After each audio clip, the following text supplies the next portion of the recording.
What's going on, guys? Matt from the Trojan Brotherhood, and welcome back to the channel. Today I want to answer an important question for Trojan fans because, in my opinion, since the disappointing 2024 season, I think that USC has had the best offseason they've had in quite some time, with the hiring of Chad Bowden, of course, and producing what is so far the #1 class in 2026. But that's the thing, Chad Bowden can't help them on the field this year. And that #1 class will still be in high school, which again helps the future of the program, but not this current team.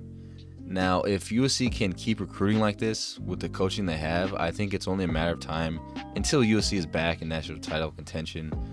But the question is, for me, does that championship window open in 2025? And if the answer is no, then that would mean it's a fourth consecutive year without a contending team at USC. And with the contract that Lincoln Riley got, if you told me this when we first hired him, that we would not make the playoffs in the first 4 years of the Lincoln Riley era, I would have 100% been disappointed. However, with the expanded playoff, I do think that it is possible for USC to make the playoffs. When you look at last year, teams like Indiana, teams like SMU were in it. However, just like those teams, I think with this 12-team playoff, you can be a playoff team and not be a national title contender. And unfortunately, I think that's what USC's ceiling is this year. So I don't think that their championship window does open in 2025. And my reasoning behind that is pretty much that USC hasn't changed enough from a team that went 6-6. Now, do I think they got better? Of course I do. Like I said, I think they have a decent shot at a playoff berth. And there are a lot of reasons why I do think they'll be better. I'm actually making a video on why I think they'll be a better team than a lot of people think coming out next week. But when we talk about national championship window, there's no championship contending team with as many, I don't want to say holes, but I'll say unproven areas of their team as us. And these areas I'm talking about, left guard, you have a transfer from Purdue who didn't play well on what was literally the worst team in the Big Ten.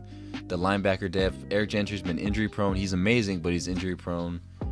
Desmond Stevens is starting. Really, who's really the backup to those guys? And then you look at corner, there's not a lot of depth. So that's not to say I think this defense is going to be bad. I actually think it's going to be pretty good. I really love the defensive line. I love our safety position. But if you look at these units and you compare them to the contenders of Georgia, Texas, or even Oregon, Ohio State, who won it last year, it's really not the same. And so if I'm being unbiased, taking my love for USC aside, I don't think that this is a championship contending team, because yes, they got better from last year, but was it really that drastic to take us from a team that lost 6 games to a 1-loss undefeated contender where you really think you can go to, let's say, Ohio State and win there? And I don't have the confidence in that team, yes. But with that being said, I don't think that's a problem. In my opinion, we don't have to be contenders this year. We just have to be a good team. And I 100% believe that we can be that. Because if you look at the history of this little Lincoln Riley stretch, in 2022 and 2023, we were an elite offense with a historically bad defense. In 2024, we were a team that was solid, okay at everything, but not elite at anything. And worst of all, we could not finish games. In 2025, I think we'll be a team that has a great offense, maybe not elite, but great offense, and a solid defense. And whether or not we finish games is up to Lincoln Riley and Jaden Mayava.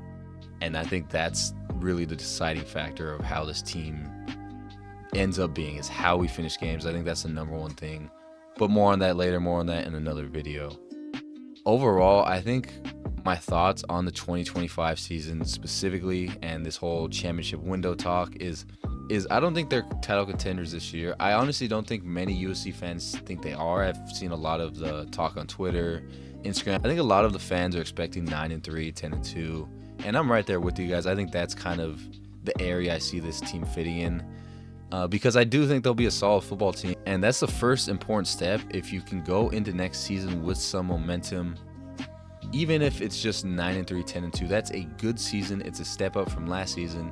And then that's momentum carrying into 2026. And that is something you haven't had, momentum coming into another season, since 2022. And then, again, you're coming off 10-2. Your stacked 2026 class comes in. Longstreet is your QB of the future. He has 2 more years. You got guys like Danums coming back, Cam Fallon coming back. A lot of young talent on this team that will feel confident from a successful season. only going to get better. And who knows, maybe that title window could open up next season. But if you have another 7-6 win season, it's just going to feel like the momentum is crushed. And if you have 3 straight seasons like that, I really don't know how to fix it. I don't know how you come back from it. Will I be making another video exactly a year from now talking about how the recruiting class is going to save us? I think at that point, when you have 3 seasons in a row, I think that's just who you are as a football team. That's a big sample size, and you can't blame it on little instances. You can't say, well, we were close in this game because it would have been 3 seasons in a row.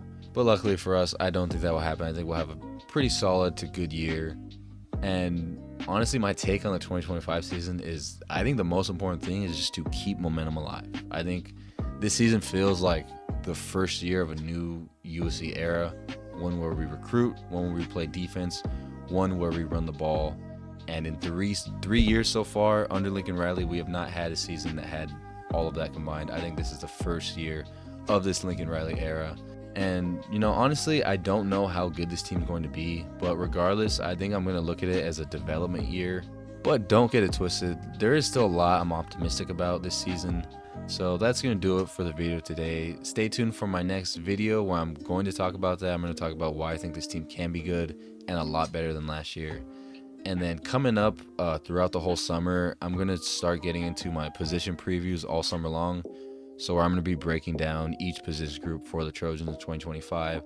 So stay tuned for that, and then all of the preseason content like schedule previews, offensive predictions, defensive predictions, all that good stuff. And then by the time the season comes, I'll have a breakdown and analysis for each game of the week, as well as a preview for the coming Saturday.